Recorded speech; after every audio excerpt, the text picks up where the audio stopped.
For those of us who have our young children that have that budding passion for building and creative design, Matt's going to share with us how they can really grow that and where they go with it. Welcome, Matt. Hey there, everybody. I think the biggest thing is just fostering that creativity and encouraging it.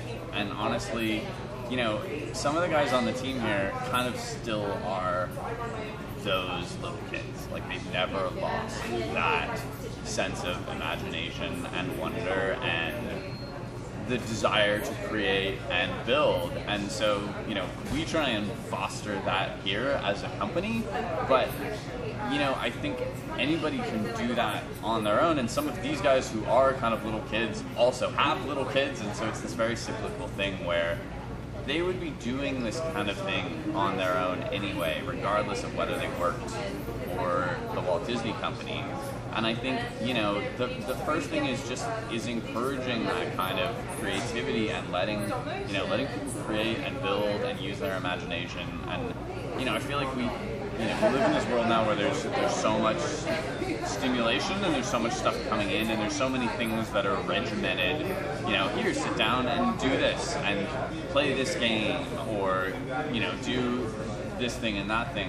And I think just letting people explore and branch out of things, and things that are as simple as, going on hikes into nature and finding little pieces of rocks and twigs that then become something, or playing with things like Legos and puzzles and things that really encourage that type of creativity.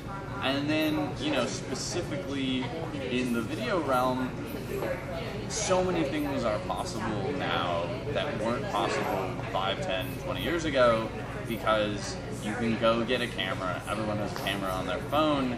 You can do things. You can do this. You can make stop motion projects because it's literally just one frame at a time. So even if you just did that with still photos, you could put those still photos together in iMovie and make yourself a little stop motion movie. So, I think the technology allows kids to do things that were never possible up to this point. So that's a beautiful thing.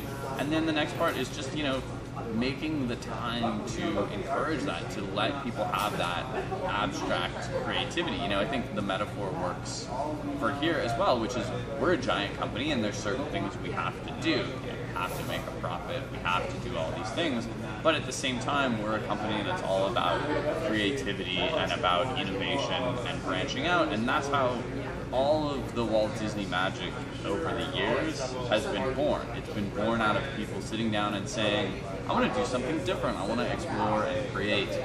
And from those little kernels of ideas, amazing things were born. The theme parks were born, and Pixar was born, and our little stop motion series was born. And I think the same holds true for kids, which is that, there's a lot of stuff you have to do with kids. They have to go to school and get good grades and all this stuff, but at the end of the day, if you can take some time for just that sort of abstract creativity and let that really foster without necessarily a big goal in mind, that amazing things can come from that. And that's kind of what the team here does, and I think that's what kids can do too.